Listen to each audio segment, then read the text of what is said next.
In this corner, standing at over 8 feet tall and weighing just under 1,000 pounds, it's the Yeti from Dangati, the Skunk Ape from Shreveport, Bigfoot from Bremerton, it's Sasquatch! And in this corner, 50 feet long and weighing in at over 2,500 pounds, we have Nessie from Iverness, the sea creature from Scotland, the dinosaur of Drummadricket, the Loch Ness Monster! Sasquatch versus the Loch Ness Monster. Let's get it on. Which legend do you believe? Which creature is more ridiculous to imagine is real? Which creature's group of believers is more insane? Is there a snowball's chance in hell that either one of these cryptozoological legends possess even an ounce of truth? Does anyone, literally anyone, make a compelling case for either of their existences? Two of the most famous mythological creatures get sucked. Today on Timesuck. You're listening to Timesuck.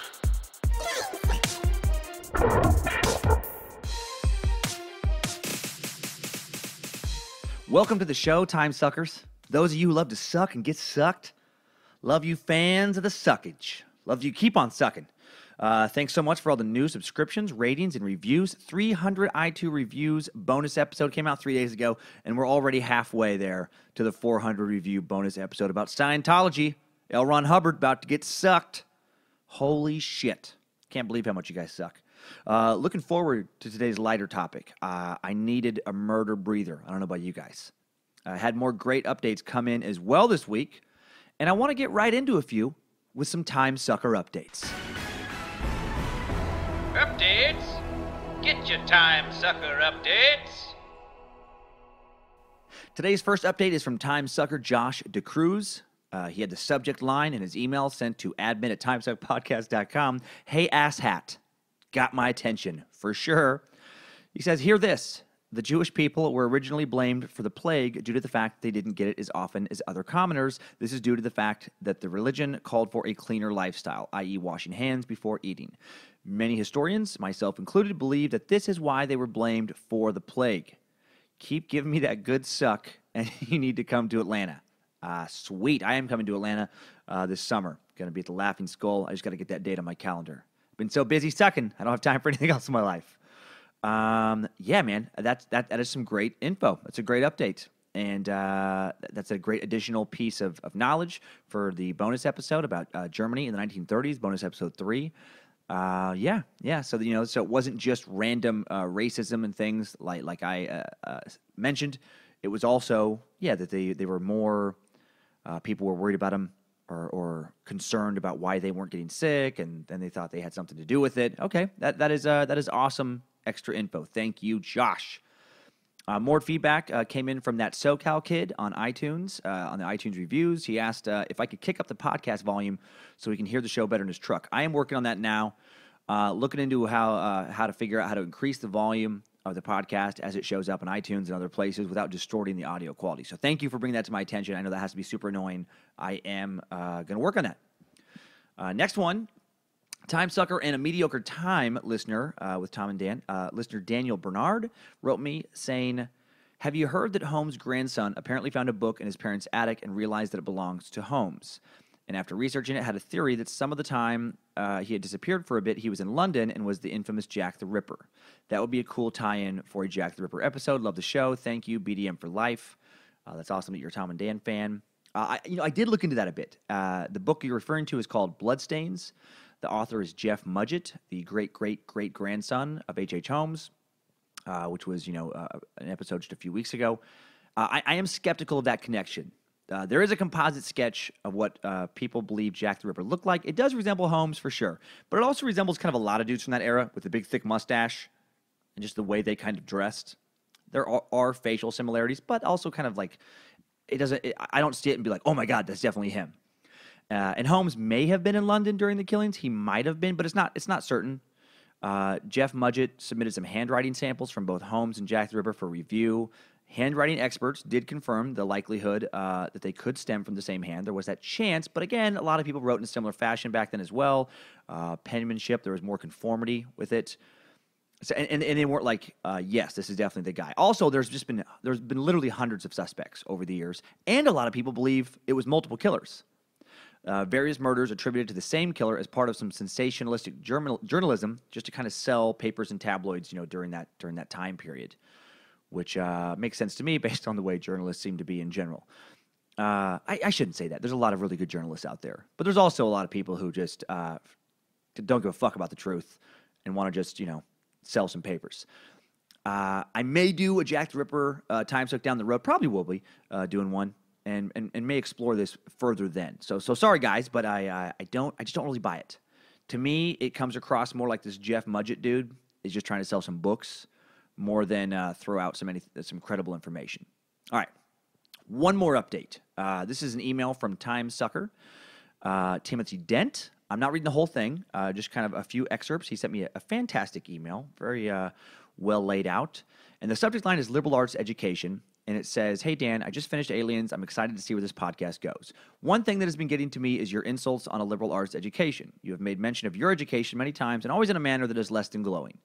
I disagree with your stance on liberal arts because I think it is the only way we are going to raise ourselves up from the idiocy of a country we have become. Our current educational system teaches students to have a specific job, but not how to think critically. I do agree that happens a lot. High schools teach kids to take specific tests, and many colleges are more analogous to programming drones to complete a task than to actually think for themselves. I see this constantly with kids out of college who are thrust into adulthood. They may know how to code a website, but they can't function when anything new is introduced that doesn't fit into the neat little box that college has taught them to rely upon. A good liberal arts education teaches people to think critically and analyze the world around them. A good graduate of the liberal arts has a greater ability to thrive in the workforce because they are more adaptable to change. They have the ability to learn or teach themselves rather than only accomplish the task that college has trained them for. I fully believe it is the lessening of the importance of the liberal arts and the humanities that has created the culture where we find ignorance acceptable. College trains people to focus on their little part of the world and to celebrate the fact that they are ignorant of anything else." I see what you're saying there. I don't know if it teaches them to celebrate the fact they're ignorant, but yes. Agree totally about just focusing on one little part of the world and not seeing the bigger picture, which is a big problem. Your education may have set you up for a neat little, or may not have set you up for a neat little career in the workforce, but it did reinforce the curiosity that was instilled in you by talking about the National Geographic magazines you read when you were younger. Please don't bash the liberal arts anymore. It may not train people for a specific job or career, but it educates people on how to think for themselves, which I believe is more valuable. Tim. Well, thank you, Tim, and totally correct in many ways on there. I want to apologize if I came across as bashing the entirety of my education, if I've been doing that. I do believe in the importance of critical thinking in a good liberal arts education, very much so, and I think that is very important. I think, frankly, that a fucking common sense course should be a requisite for literally any degree. You should know the manners of the culture that you live in, basic protocol and how to interact with other people. I'm just continually amazed. I talk about it a lot of my stand-up right now of just how fucking oblivious to basic civility so many people seem to be. It drives me fucking insane.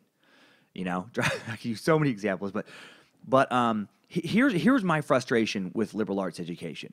I agree with the value of critical thinking, absolutely. What I don't agree with at all and am just vitriolically opposed to is the exorbitant cost.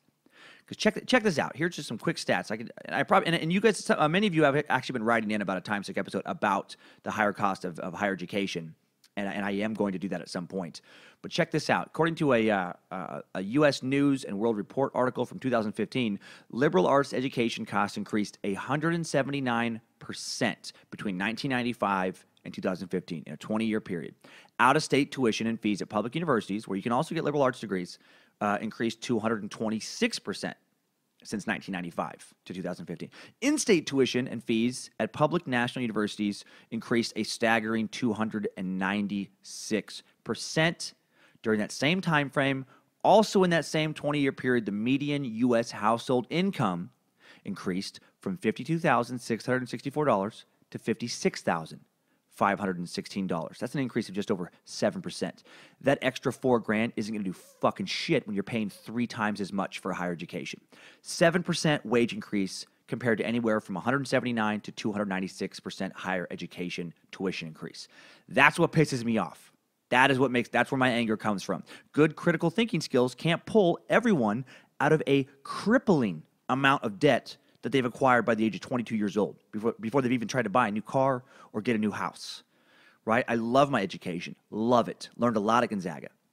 But I hate an educational system that makes it nearly impossible for millions of Americans to either afford it at all or force them to take on so much goddamn debt they're never going to be able to buy a house, never going to be able to retire.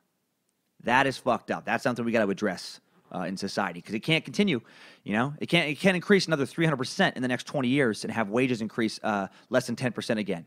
Or there's going to be the poor, that can't afford to go to school, and then there's going to be that tiny little, where the middle class used to be as well, and there's that tiny little, top of the rich at the top who can afford to have a good education complete with critical thinking and other important life skills. And that's where I stand on that. That is where I stand on that. So Tim, thank you so much.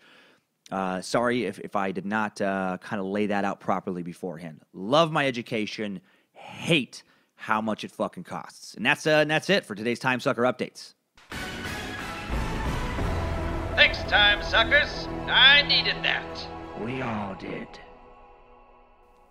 All right, Sasquatch versus Loch Ness Monster. Let's get it on. And again, today I'm recording this episode remotely. If there's any noises, I'm doing the best I can to make this clear and no distracting background noises. But if you hear any, I'm in a hotel room. I've been traveling a ton lately, touring, and this is the best I can do for this one. So Sasquatch, I personally have never seen a Sasquatch. Let me start there. Never seen a Bigfoot. However, I had a teacher in high school who told me and a few other classmates one day that he thought he had probably seen one. The more I reveal about my upbringing, by the way, the more I realize how truly backwoods Idaho was. Probably is where I grew up. One of my favorite teachers told me and a few other kids one day back in Riggins, Idaho, that years earlier he had been elk hunting, central Idaho. He was looking down a ridge when suddenly out of the tree line, a few hundred yards downhill, he saw what he first thought to be an incredibly large man just walk out from the tree line alone and then walk right past some little rickety old shed that was out there, some little leftover from some old homestead before disappearing back into the trees. Now, he was far enough away where he couldn't make out any features, couldn't tell if the dude was, wearing clothes or some kind of pine forest ape wearing some fur, but he remembered noticing the man was definitely taller than the shed. So a little bit later, he walks down the hill, he checks out that shed, and he says that it was at least 8 feet tall. And he swore whatever he saw had to have been a full head taller than that. So, he thinks he either saw some, 9-10-foot mystery forest man or a Sasquatch. And that, and that's what he believes. Now, I should add, this particular teacher was rumored to have a fondness for some herb, so he could have easily been a joint or two deep into his hunting trip before he saw this thing. But his story stuck with me nonetheless, because he's an authority figure in my young life, source of knowledge, and he himself seemed to really believe it. I used to hope I would see a mystery ape myself one day walking around the woods of Idaho, but it never happened. I also knew some kids at Gonzaga who gave other people some stories, some sighting stories that they probably still believe. 3 kids I went to college with at Gonzaga, and again in Spokane, Washington, grew up just outside of Seattle in Issaquah, Washington. It is just east of Seattle. And when they were in high school, they used to stage a scene, I guess, on the side of the local highway during dark, rainy nights, just for fun, where a few of them would look and point into the woods, concerned like they were seeing something or hearing something scary. And then one of them, this kid Sean, he would dash out of the woods wearing this big, full-body Sasquatch suit he had bought. He would roar, towards his friends and then tear off back into the woods. And they would do this a bunch of times. And I guess cars would stop occasionally. Occasionally, some people would get out. I remember them telling about a dude who got out and was scoping the area with a flashlight. I mean, if that shitty, blurry old Sasquatch photo that's so often brought up can convince some people that Sasquatch is real, I am positive that my old friends convinced some other people that they saw some kind of Issaquah Yeti back in the late 90s. I'm sure there's probably some people telling that story to this day. Just it was a dark and rainy night. 2 young men were out there in the car, and out of the car, they were on the side of that lonely road, clearly terrified by the rumblings of some beast in the forest. And I pulled over, I grabbed the flashlight that I keep in my console for just such an occasion, and I bolted out, not even bothering to grab my jacket. I knew something was amiss. No more than 2 seconds after departing my automobile, I saw it. Both terrifying and magnificent, intelligent green eyes. Easily 8 feet tall, muscled, agile. A small, made-from-China tag hanging from its right buttocks. Wait, what? A tag? Hey, no. It was a creature from primordial times. May have been like 5 or 6 feet tall. But large, black fur covered its feet, which were also covering some old New Balance track shoes. Wait a minute. What, they were covering? No.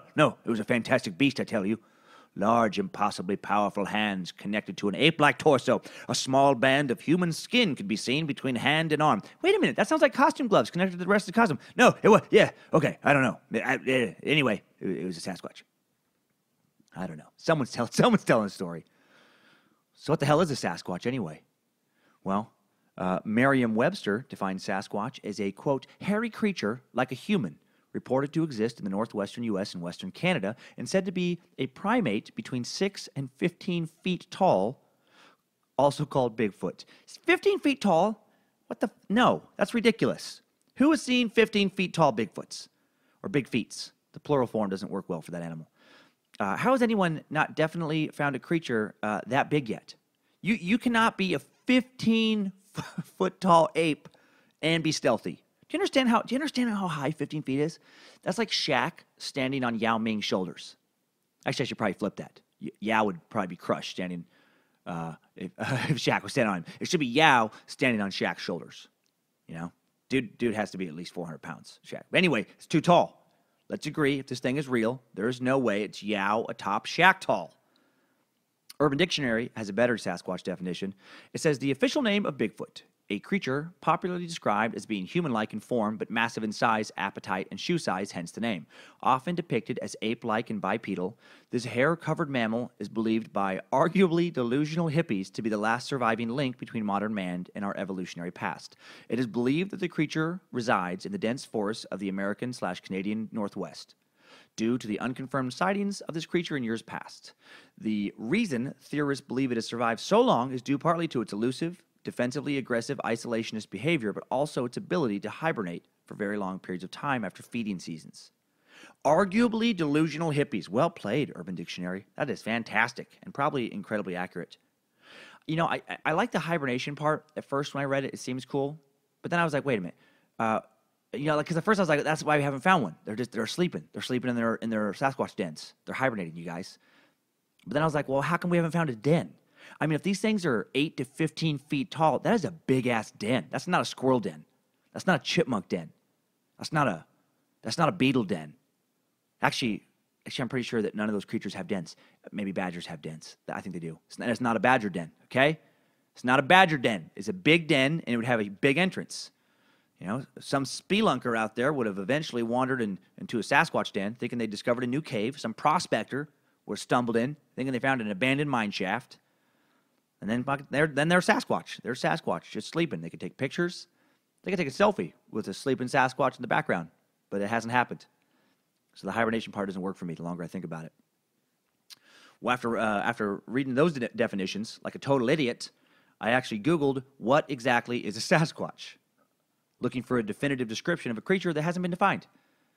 What the hell was I thinking I was going to discover? No, basically big, mysterious ape is all you get. I don't know what I expected. You know, some Bigfoot doctor breaking it all down, all technical. Male Sasquatches are distinguished from females by darker fur, a bigger, bonier brow, and increased size, weighing up to 1,200 pounds. Males range between 7 and 15 feet tall, while females tend to stay between 6 and 10 feet tall. Also, males have deeper voices, larger feet, up to 3 feet in length compared to no more than 2.5 for females, and giant, hairless, veiny donkey cocks of up to a yard in length. Males are known to attract females by rhythmically thrusting their hips in such a manner that the penis spins around, clockwise, much like a blade on a helicopter. And they continue swinging their giant penis in a circle like that, sometimes also accompanying the thrusting and the spinning with some light, soothing whistling. While sounding strange, the ritual is known to have brought many a tear to a lumberjack's eyes. Of course, there's no description. Of course, no. They're just big, hairy, elusive apes hiding out there in fucking woods like Harry and the Hendersons, which is a great family movie, by the way. It holds up. I just saw it again not too long ago with the kids. Man, Lithgow, man. So good. So, giving up on a real definition, I tried to find the origins of this legend. Now, reports of a Bigfoot-like creature have been published in the West since at least the 1920s, thanks to a collection of tales by J.W. Burns, a government worker who retold the stories he had gathered from the Chehalis natives in a Canadian newspaper article, many articles. However, the publication of a dude named Shipton, his photos were initially what created U.S. interest in the creature. 1951, some supposed Yeti footprints become the real catalyst for interest in the hairy giants known as the abominable snowman. It's interesting to note here the proximity between the cultural arrival of the abominable snowman in 1951 and the UFO flying saucers in 1947. Apparently, people were thinking about all kinds of weird shit after the horrors of World War II. In the case with Bigfoot prior to the early 50s, it was likely assumed that any native stories that describe such animals were merely just legends. But now there was a footprint. Now this dude Shipton in the Himalayas, took this picture of supposed, footprint from a Yeti, and it got, publicized around the world. And now people are thinking that there's, Yetis hanging around in the Himalayas and probably some Sasquatches in the Northwest. And prior to that, there were like various wild men legends going back for centuries across the globe, such as the mythology in Britain, where for some reason they seem to exclude things such as werewolves that have become popular in nearby France throughout the Middle Ages. Now, were these wild men of England known as wood-woozes, a cultural counterpart to these supernatural werebeasts of other cultures and vice versa? Is wild man, the werewolf and Sasquatch, are their mythologies all kind of intertwined? Well, writing for Life's Little Mysteries, Natalie Wolchover put forth the idea that reports of such creatures might stem solely from our psyches. In 1996, ecologist Robert Michael Pyle noted that humans seem to have, quote, this need for some larger-than-life creature. Wolchover quotes Benjamin Radford of Skeptical Inquirer magazine, who notes that, quote, the idea of a wild, man-like other creature coexisting with us, but just beyond our understanding, is heavily rooted in mythology. So why do we believe that? Why do we need that? Does part of us long for a simpler time, when we could just forage and be free of modern life's responsibilities? Stop worrying about health insurance, paying for college tuition like I just described, social media, computers, traffic, everything else we both love and have become beholden to for our modern happiness. Just worry about finding some fish, some nuts, some berries for some dinner, maybe a warm place to lay down and sleep, maybe dig ourselves a little Bigfoot den, not be eaten by some other creature. Just keep it simple. No one really knows for sure, but that's my best guess at this moment. Now there are a bunch, like I said, of random ancient tales of giant men on every continent but Antarctica, obviously, because no one lives in Antarctica because it sucks. It never gets above 60 degrees Fahrenheit, ever. In March, actually, this month, temperature varies between negative 65 and negative 70 degrees Fahrenheit. It varies between fuck that and seriously fuck that for all of March. Anyway, all the other continents have some sort of big, hairy, wild man mythology. But for today's episode, I'm just going to focus on some Native American examples. We'll keep it on one continent. Now, as the early European explorers in the New World made contact with native tribes, their attitudes and beliefs were recorded in notes and diaries. People used to love a diary. I thought about having a diary as a kid. I think I had like 7 entries, and then I got distracted with video games. But it's these sources of information that we can find and understand more about Native American belief and Bigfoot, like Jose Mariano Mozino in his book Noticia de Nootka, published in Spanish in 1792. He wrote, quote, I do not know what to say about the Matlocks, Sasquatch, inhabitant of the mountainous districts, of whom all have an unbelievable fear. They imagine his body is very monstrous, all covered with stiff black bristle, a head similar to a human, but much greater, sharper and stronger fangs than those of a bear, extremely long arms, and toes and fingers armed with long curved claws. His shouts alone, they say, force those who hear them to the ground, and any unfortunate body he slaps is broken into 1,000 pieces, end quote. You had me until, you had me a little until broken into 1,000 pieces. Too many pieces! That's too many pieces, especially for one slap. No one slaps that hard. Not even Chris Brown slaps that hard. See Rihanna for that cultural reference. Not even Tommy Lee slaps that hard. Go back further. See Pamela Anderson for that cultural reference. And no one shouts anyone to the ground. That's like some kind of Mortal Kombat or Street Fighter II secret death move or something. Okay.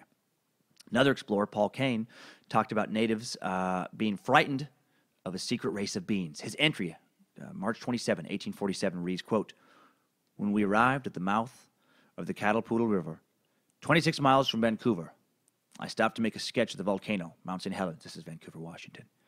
This mountain has never been visited by either whites or Indians. The latter asserts that it is inhabited by a race of beings of a different species who are cannibals, and who they hold in great dread. These superstitions are taken from a man they say went to the mountains with another, and escaped the fate of his companion, who was eaten by the skookums, or evil genii. I offered a considerable bribe to any Indian who would accompany me in its exploration, but could find no one hardy enough to venture there. End quote. Cannibal Sasquatches on Mount St. Helens. Get the fuck out of here. That's some silly boogeyman stuff. That's some campfire stories. However, it does remind me of a badass pulp grindhousey western, 2015's Bone Tomahawk. Such a good movie that got almost no recognition whatsoever. Eli Roth did not direct it, but it feels like a western that Eli Roth had directed. So if that sounds like something up your alley, man, check that out. I got tipped off to it last year. Very happy to watch it. All right, here's another old tale. 1901, Mark King, one of the best timber cruisers. Men who search out good, accessible strands of timber for the logging companies. He was in the BC province, and he was known as a fine man with an enviable reputation for reliability. That's a quote. Enviable reputation for reliability. Oh, man. People are like, man, I wish I could be as fucking reliable as Mark King. He's like the most reliable dude of all reliable dudes I've ever met. Who says that? No one. Anyway, he was working alone on Vancouver Island, supposedly as his Indian packers suddenly refused to accompany him. They were fearing what they called the monkey men. It was late afternoon when King sighted the, quote, man-beast. It was bending over a pool, washing some roots. On scene, King gave a startled cry and ran swiftly up the hillside. King described the creature as, quote, covered with reddish-brown hair, and his arms were peculiarly long and were used freely in climbing and in brush running, while the trail showed a distinct human foot but with phenomenally long and spreading toes. Sounds to me like an orangutan made it into Canada. I know that sounds crazy, but think about this. They didn't have PETA back then. They didn't have animal protection agencies. Not a lot of trade embargoes on exotic wildlife. Right? There was no endangered species protection, no permits you had to get. I mean, you wanted a monkey, you could buy or catch a monkey, and that was it. And now you own yourself an orangutan, right? You want an orangutan, you go get it. Go get that monkey. You go get that orange son of a bitch. So I don't know. So maybe that happened. Maybe one of those escaped, or maybe he just made it up. Okay, in 1907, the captain of the steamship Capilano, sailing up the British Columbia coast, suddenly found himself. This captain found himself being hailed by a canoe load of Indians. Frantic to get away from their small community of Bishop's Cove, they had been scared away by, quote, a monkey-like wild man who appears on the beach at night, who howls in an unearthly fashion between intervals of exertion at clam digging. Let me get this straight. An entire village of Indians, who by 1907 would be fully armed with rifles, good rifles. They all desert their community to escape one monkey dude who has a serious hankering for some clams. That never happened. How is that even printed? That is such nonsense. Look, I'm not the bravest man in the world, or even above average, possessing above average braveness. But I'm going to tell you this. I'm not going to let some little clam monkey kick me out of my home, okay? And if I'm with a group of armed men, we're not putting up with the lick of that clam monkey shit, okay? That ape can get the fuck out. Go find some clams somewhere else, you dickhead. Or at least stop howling while you dig up your clams. Look, what's with the howling? What is with the howling? Like, I get that you love some clams, but shut the fuck up about it. I love spaghetti and meatballs, but I'm not going to scream during breaks from eating it. Have some decency, you clam monkey. All right, here's my favorite Sasquatch story. I read this years ago. This is the tale of Albert Ostman. And there's so many other stories like this, but this is the last one about Sasquatch. This is the best one. This guy's an old-time Canadian prospector and lumberjack. I don't normally lean on Wikipedia for any of this stuff, but Sasquatch, you know. And it gives the best summary of his story.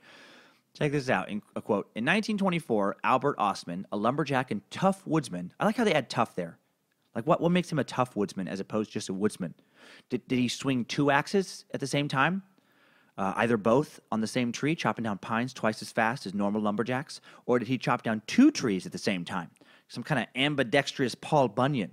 You know, man, what a legend. His name was Albert Ostman, man of the two axes, chopping down his timber with the strength of Sasquatches. Anyway, this Ostman, he went to the area, quote, for vacation. Ostman had heard stories about the man-beasts who supposedly roamed these woods, but refused to believe them. Of course he did. He's a rational dude. As Ostman lay asleep one evening, a Sasquatch purportedly picked him up and carried him off while he was in his sleeping bag. Just whisked him off, right? Like a scoop of potatoes. Just snuck his entire sleeping bag over his shoulder. What idiot sleeps completely inside of their sleeping bag? Okay, anyway. Ostman was carried in his sleeping bag across country for 3 hours by the Sasquatch. The Sasquatch dropped Osman down on a plateau. Standing around him was a family of 4 of these creatures. Albert was kept captive by the Sasquatch. The captors were 3 adults and a child, which held Osman captive for 6 days. One of the Bigfoots was reported as being, I guess that's how you say it, Bigfoots, that's the plural, was reported as being 8 foot tall. Osman did not use his gun on them, as they had done him no harm. Well, that seems fair. Why shoot him? Why even threaten shooting him? Why even shoot the gun in the air? They didn't hurt him. They just kidnapped him. That's all. Just held him captive for a week. No big whoop. He stayed with the Bigfoot family a week. Osman ate, quote, sweet-tasting grass, end quote, that they'd gave him. What the hell? According to Osman, the female Sasquatch washed and stacked leaves. Oh, sure. The woman-ass Sasquatch's got to do the washing. Sure, Osman. Okay. Albert escaped by making the large male Sasquatch groggy by feeding him some snuff. Snuff. That's his story. Seriously? You know what snuff is? Snuff is pulverized tobacco that you inhale a little bump of to get a nicotine hit. First off, that is fucking gross. Snuff is so gross. Don't do snuff.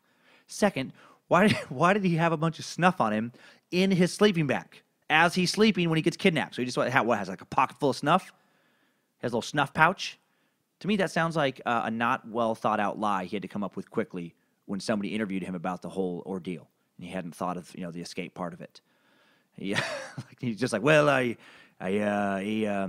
had some snuff, in my sleeping bag, and I used to sleep with a small pouch of snuff hidden under my taint, I used to call it my taint snuff. That's what I did.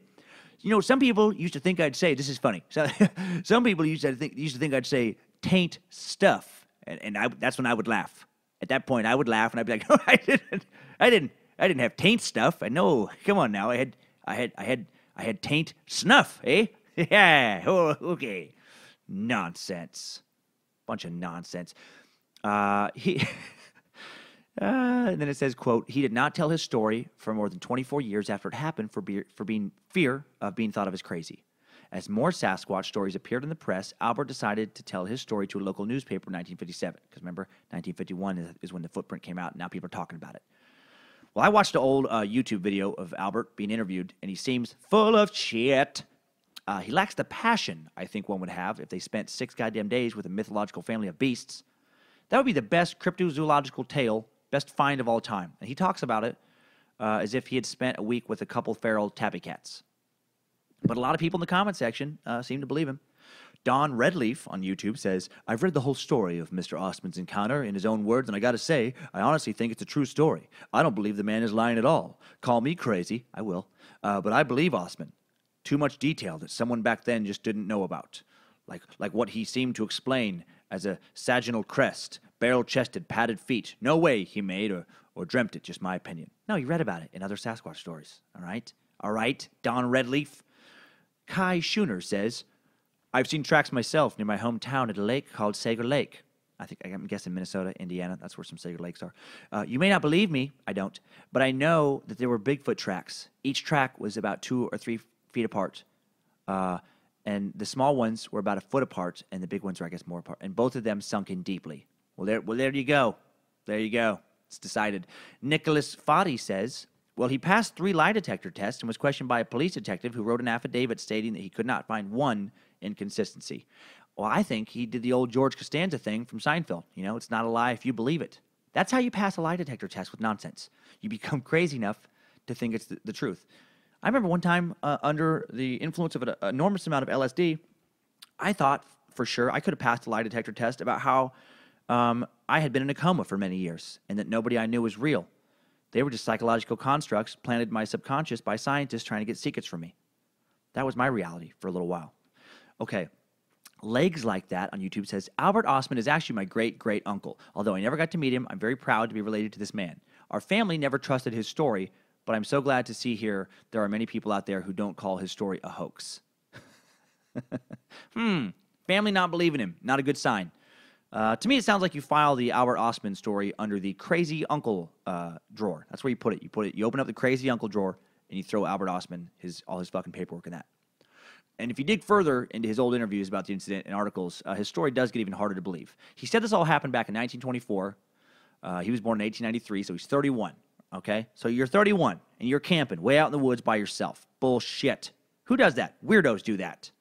I guess I shouldn't say bullshit. I believe he did that. But I also believe he's a weirdo, right? Because, I get it. You hike by yourself. That's normal. But according to Albert, he set out to take a vacation by himself in the woods after finishing work on a construction project, and he was going to be out there for a week or so. What? He also said he heard there were some lost gold mines in British Columbia, and he thought it'd be fun to find a lost gold mine. Again, who does that? Weirdos do that at 31 years old. That's something you dream about like when you're 12. That's exactly the kind of shit I dreamed about growing up in rural Idaho when I was playing in the woods all the time. But then, if you're a normal person, you start having sex, you discover beer and drugs and video games and other cool things, and you stop thinking about finding Bigfoot. Very unusual to be alone at 31 also, by the way, 1924. That's the era when people had families, man. Almost everyone had families, and they started them young. Unless they were a completely socially undesirable nut job. It's not like Albert was out clubbing, doing some Snapchat, still at 31. No, he was looking for fucking old lost gold mines and hiking for a week by himself in the woods like a hermity lunatic. In one interview, Albert said that he took a steamship to Lund, British Columbia, and hired an old Indian for a guide. Man, this just keeps getting better. He found a wise old Indian to take him exploring. The old Indian told him about another loner white man who had frequented the saloon in Lund. Lund, by the way, is like a little coastal 200-person nothing town, 125 miles north of Vancouver. Remote and tiny, the kind of place where a weirdo goes to make up a story like this. Well, this other loner white dude apparently would show up at the saloon with a new bag of gold every few weeks that he'd found in one of these lost mines. Well, that sounds reasonable. Suddenly, he disappeared, though. But the local natives, they knew what happened. They knew that an ancient race of giants living in the area had gotten hold of him. Those damn pine apes had scooped up another prospector, dagnabbit. And then that old Indian told him that not many Sasquatches existed anymore, but there were still some around. Because apparently he checks on them or something for him to know that.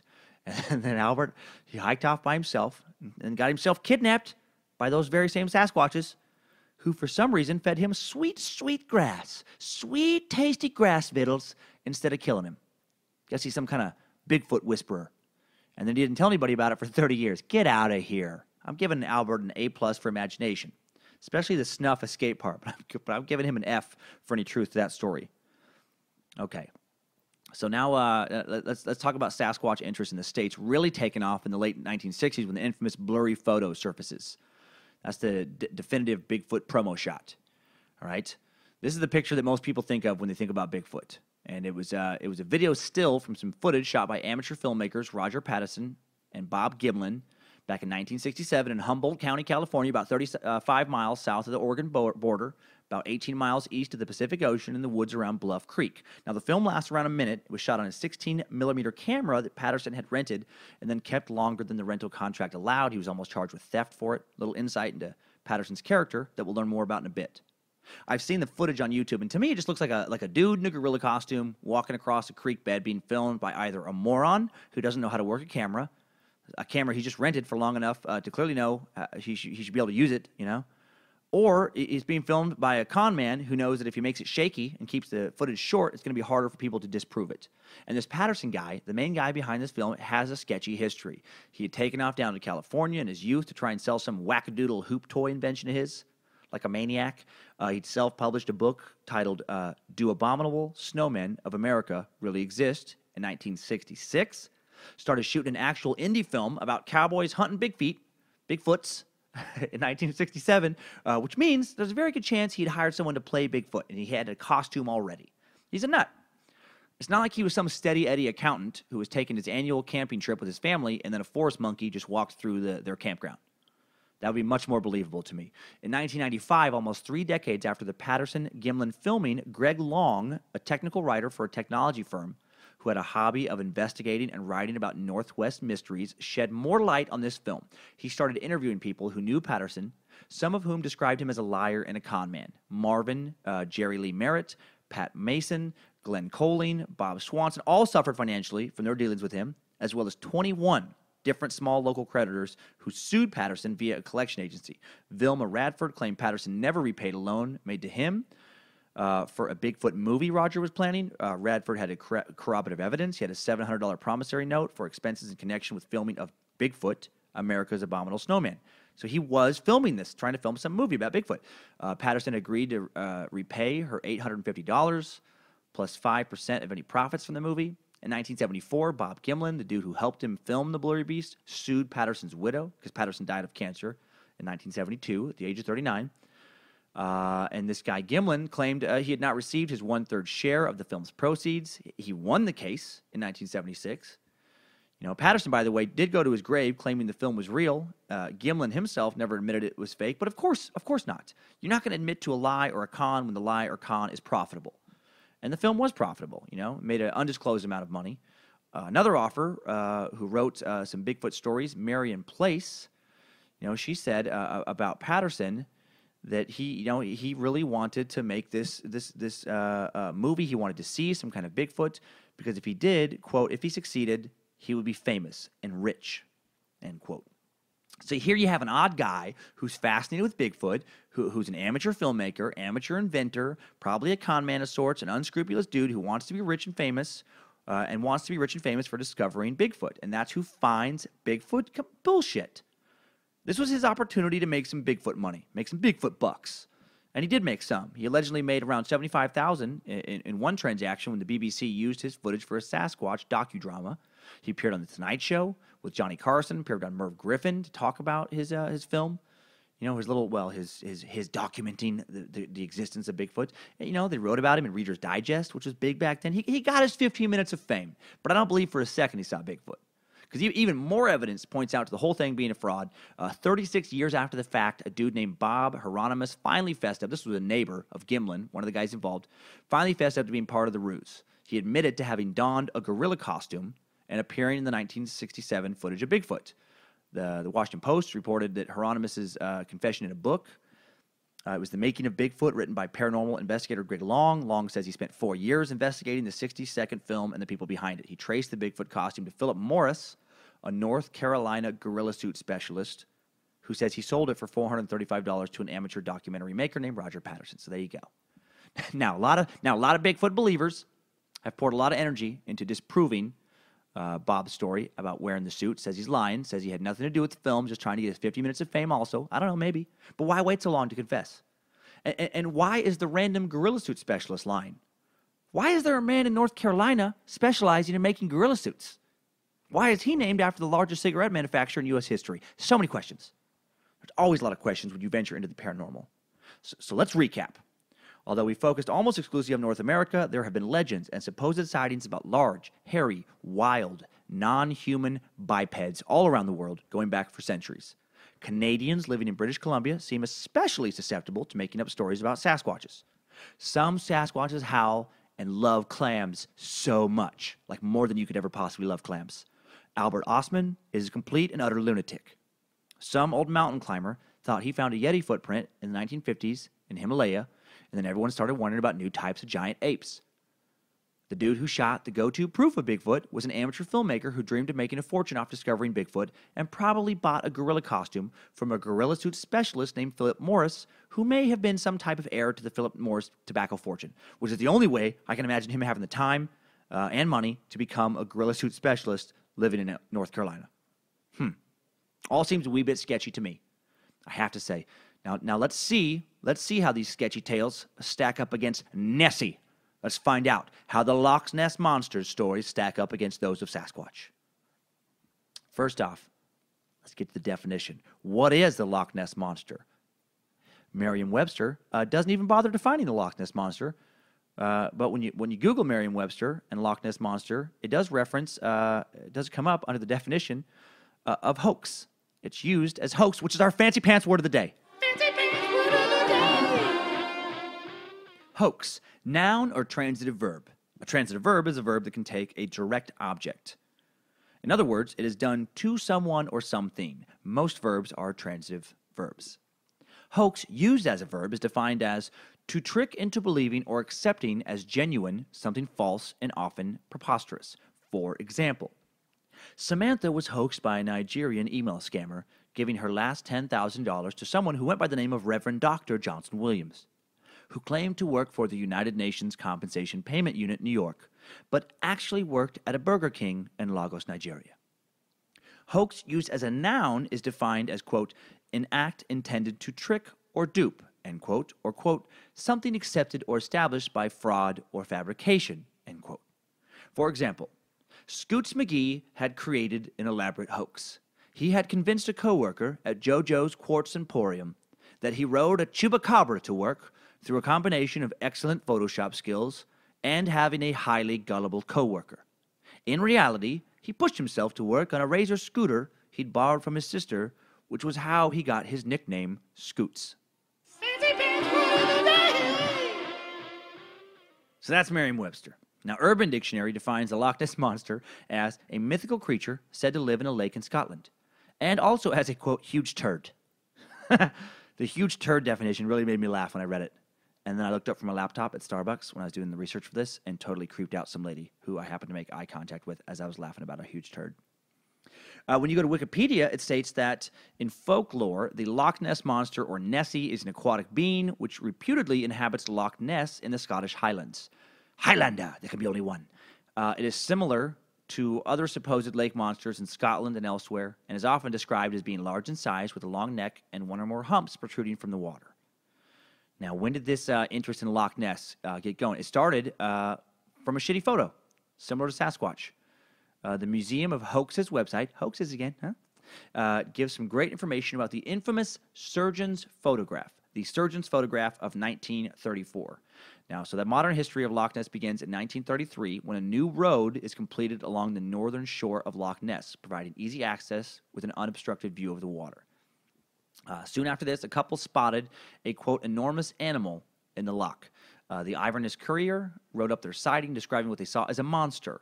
Intense media interest soon follows, and thus the name is born, the legend, the Loch Ness Monster.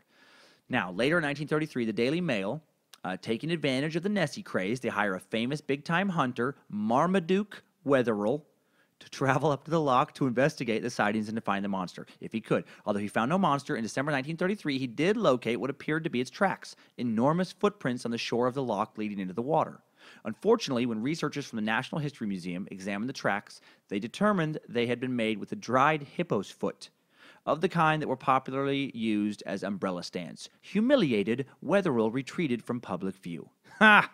I do not know what's funnier, that the dude's name is Marmaduke, that he used a dried hippo's foot to make Loch Ness Monster tracks, or that back in 1934 or 1933, they were just casually tossing around hippo feet on the bottom of lamps. What in the hell? Like, even if an animal wasn't rare or exotic or endangered, why would you want to use its foot for a lampshade? That's so gross. Just having some preserved dead flesh at the bottom of your lamp. Actually, right as I say that, I realize that I'm wearing dead cow skin on my feet, and that I've worn a dead cow skin jacket. Leather sounds so much better than dead cow skin, doesn't it? Why do I add dead to that description? Like, I'm worried that if I just said cow skin, you would somehow think I was wearing a live cow skin jacket, a living cow skin jacket. Man, a living cow skin jacket, now that's a fucking jacket. You don't fuck around with a guy wearing a living cow skin jacket, because he is an evil supervillain. He's the flayer. He flays your skin and then wears it as a jacket trophy until he's tired of your precious life. Oh, Marmaduke. Look what tangent you set me off on. Okay, a few months later, the Loch Ness Monster again makes headlines when a highly respected British surgeon, Colonel Robert Wilson, comes forward with a picture that appeared to show a sea serpent rising out of the water of the loch. Wilson claimed he took the photograph early on the morning of April 19, 1934, when he was driving around the north shore of Loch Ness. He said he noticed something moving in the water, stopped his car, took a photo, and for decades, this is the photo you've seen of Loch Ness Monster. This was considered to be the best evidence of the existence of this creature. But then Wilson himself refused to have his name associated with the photo.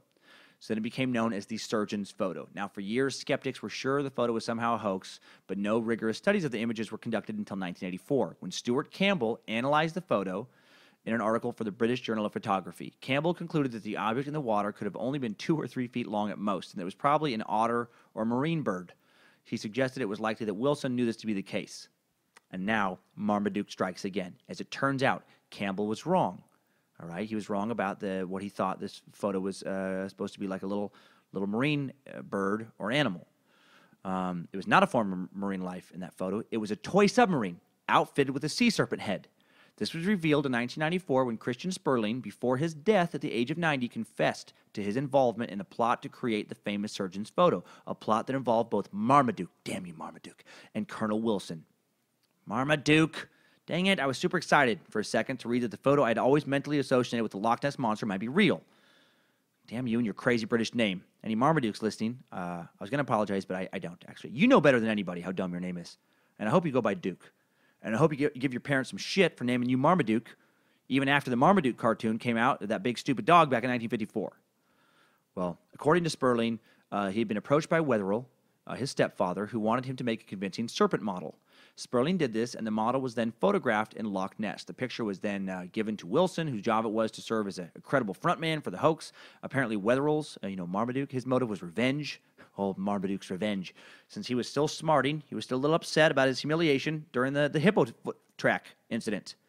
He said, "We'll give them their monster," his son later remembered him saying.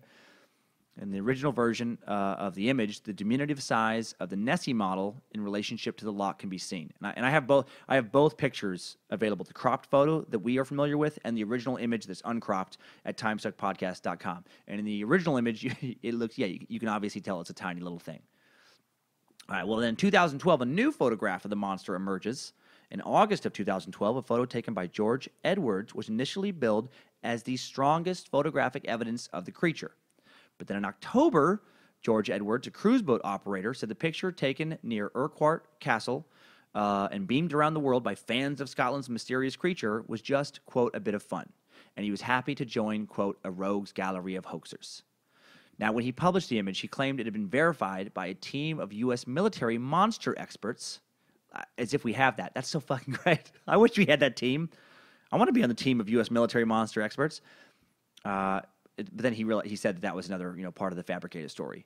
He said, "There's no doubt all these pictures are fake." He told this to the Scotsman. "Anyone who comes on my boat, I will tell them what I did and why I did it. The reason I did it was to put Loch Ness truly and firmly back on the map again." Yeah, it's his livelihood, man. He's got to get more, got to sell more Loch Ness tours. But why did he finally reveal it was fake, though? If he's trying to sell more tours, maybe the Men in Black got him. Conspiracy nuts? Maybe they got him. Okay, here's the origins of Loch Ness, because I did wonder, where did this legend start originally? Well, the first recorded account of an eyeball-to-eyeball confrontation and sighting, first sighting as well, with the water serpent is the story of Irish Saint Columba. Saint Columba, in the 6th century, Saint Columba, so the story goes, ordered one of his monks to swim across the loch and fetch a boat in 565 AD. The Irish monk had just encountered local residents burying a man by the river Ness. They explained that the man was swimming in the river when he was attacked by a water beast, which mauled him and dragged him underwater. Although they tried to rescue him in a boat, he was dead. Then the monster appeared and rushed at the swimming monk that St. Columba had sent out there, roaring in a most frightening way. Columba cried out to the monster, "Go no further, nor touch the man. Go back." Well, then the monster is said to have stopped immediately, turned around, and fled. And then the locals thanked St. Columba and coined the incident miraculous. A miracle. It was miraculous intervention. Yeah, miraculous is right. If by miraculous you mean fucking full of shit, get out of here. None of that ever happened. But what a great story.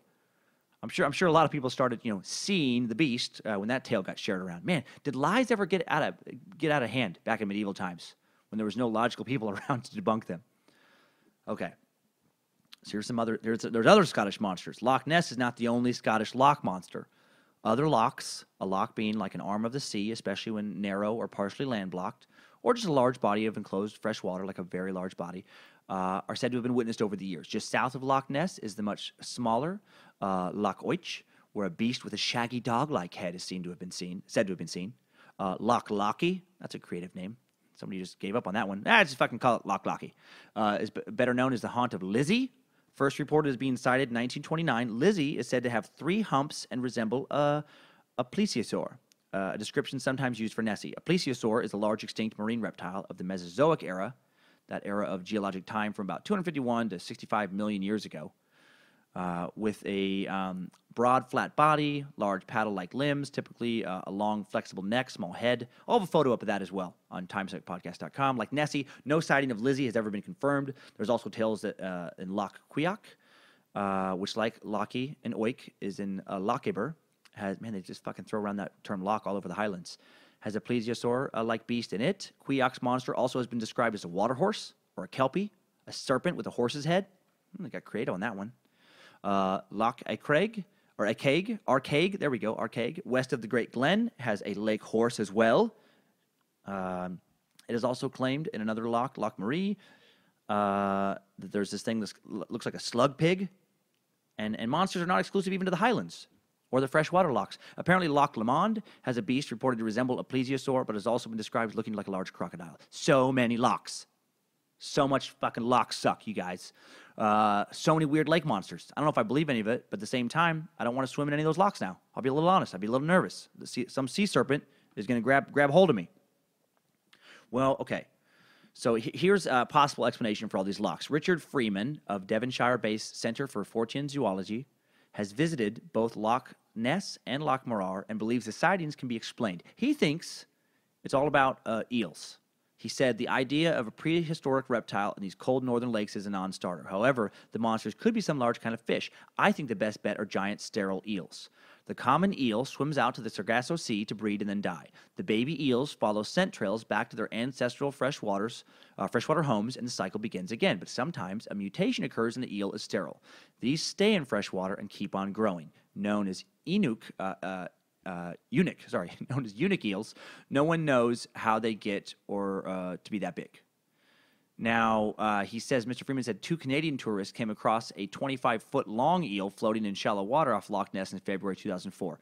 However, bullshit sniffer outers like Penn and Teller have said that the giant eel theory is also total bullshit, that there's no evidence that a freshwater eel can get that big. No giant eel anywhere near 25 feet long has ever washed up on shore, been definitively found. However, of all the crazy things I've read about during this episode, giant eel seems the most plausible. Not saying I believe it, but if I had to believe something, I would believe a giant eel, which to me is just as scary as a fucking sea monster. After doing a little more digging on the eel angle, I thought for a second I'd found one of these monsters. So hard not to get tricked when you're constantly reading about all this hoaxes. An eel longer than some buses was reported to have been caught off the coast of Britain in May 2015. It was supposedly a 20-foot-long conger eel weighing 131 pounds after it was gutted and caught off Plymouth and Devon. Fishermen caught it by mistake after it became tangled in their trawlers' nets. Supposedly it was like 160 pounds before it was disemboweled. And you look at the pictures, 160 pounds doesn't do it justice. It looks massive. It looks like a sea serpent, like a young sea serpent. Well, it turns out it's a trick. Just like the surgeon's photograph in 1934, they used perspective to make it seem huge. It was actually only about 7 feet long, which is still kind of big and scary to me. That's still, big and scary. You've probably heard about sonar, proof of Nessie, using sonar to find this beast. Yeah, I've heard about that. About Nessie. A nickname, by the way, I was dumb enough to Google to try and figure out how it became Nessie. Because it's Loch Ness. They just added E. It's Nessie. That's how it's obvious. Okay. So again, various supposed sonar evidence I thought was around, but turned out nothing convincing. In early 2016, Coensburg Maritime used a Munin drone equipped with sonar imaging technology to do a little image map of the bottom of the famous loch. It has been called the most in-depth survey of Loch Ness ever. It was carried out. It took them 2 weeks to do it, and it found no signs of the mythical monster, no signs of a lair it supposedly was in. Dang it. It did find an old boat. It found an old boat used in the filming of the 1970 film The Private Life of Sherlock Holmes. Found that at the bottom, so that was kind of cool. Well, before this latest sonar test, there were rumors that underwater tunnels and trenches connected the various lochs around there, and that's why the creature would show up in different places. Turns out nothing. Just a couple interesting, theories and some clever photographs. But we're not done with Nelly info. Got a little bit more Nelly info, a little bit more Bigfoot info with some weird facts. Weird facts. Number 1, Loch Ness really is a big enough body of water to hide sea monsters. It is around 750 feet deep, holds more water than in all of the lakes and rivers of England and Wales combined. That's a huge and mysterious body of water. No wonder why people started speculating a giant creature was hiding in it. Number 2, in 2014, Peter Weimer, owner of the Wee Wan Choo cottages on Chautauqua Lake, New York, approached government officials on October 22nd asking for the creation of the first ever legislature enforcing or putting Bigfoot on an endangered species list, claiming that there have been 17 confirmed sightings of Sasquatch in the area there since 2011 alone. He brought a whole bunch of documentation to the legislators, pulling in historical documentation of the first sightings from the early 19th century all the way to plaster casts of foot impressions found to supposedly belong to Bigfoot. Weimer was able to show the local folklore and even modern eyewitness accounts. He was able to show that those supported his argument. Though the lawmakers did hear his plea out, they also visibly rolled their eyes and covered their mouths in laughter. Sasquatch was not added to the endangered species list. I mean, what a bummer. That would have been hilarious. Number 3, around 1 million people visit Loch Ness each and every year, generating around 25 million pounds for the local economy. And 25 million pounds of money a year guarantees we're bound to see more quote-unquote evidence of Nessie's existence. Number 4, if you are confronted by Bigfoot, offering it food will provide you with an 80% chance of survival, while crying will provoke the animal to punch you in the face, according to Bigfoot Finder, a website dedicated to spotting the creature. A website that sounds hilarious. Good for them. Have some fun with that. And number 5, this is the best one. The Thatcher government seriously considered an official Loch Ness monster hunt. There was even talk of using dolphins from America to help look for it. How fucking great would that have been? American dolphin trainers hired by Margaret Thatcher and the British government to use their dolphins to find a Scottish sea monster. That's a movie. I picture George Clooney playing the head dolphin trainer in what would have been an epic comedy, probably directed by Wes Anderson, also starring Bill Murray as some American who moved to Scotland years before to captain a Loch Ness sightseeing boat. Now he's some drunk weirdo. Too good. Too good. That's some fun, weird facts. Weird facts. So that is Sasquatch versus the Loch Ness Monster. Which legend do you believe? I'm going to say neither, but I think Sasquatch is more believable because there's still a very small chance that he could be out there hiding somewhere. A lot of woods to hide in, you know? The Loch Ness, that's been examined pretty thoroughly. Which creature is more ridiculous to imagine is real? I think Sasquatch is more ridiculous, though. Even though the lake has been searched thoroughly, a big sea creature of some sort, a sea monster, still feels more, normal to me, or more possible in a weird way, than a bunch of giant ape humanoids hiding out in the woods somewhere snatching the occasional prospector. Which creature's group of believers is more insane? Oh, Sasquatch, without a doubt. I mean, there are some Loch Ness believers and people who have fun with the legend. Seems a little more tongue-in-cheek with most of them. But there's a lot of people who have dedicated their lives to hunting Sasquatch. There's a show on Animal Planet called Finding Bigfoot that has been running since 2011. Keeps getting renewed. I haven't watched it myself because they haven't fucking found him. You find him and I'll watch, okay? How many episodes can you make that end with, oh man, I thought we had him. Dang it. Is there a snowball's chance in hell that either one of these cryptozoological legends possesses even an ounce of truth? Probably not. Sorry, guys. It seems highly unlikely that either legend is true. No definitive physical evidence has ever been found of either. But what a great day if it ever happens. I am rooting for it to happen. I mean, if someone's going to find one, by the way, I do hope they find Bigfoot. I hope they catch one alive. Can you imagine how cool that would be? Some Sasquatch got taken down with like a tranquilizer dart. We have some YouTube videos of its capture. You can go to the zoo, look at it, check out the Bigfoot exhibit, watch it scratch its ass under some pine trees in some enclosure.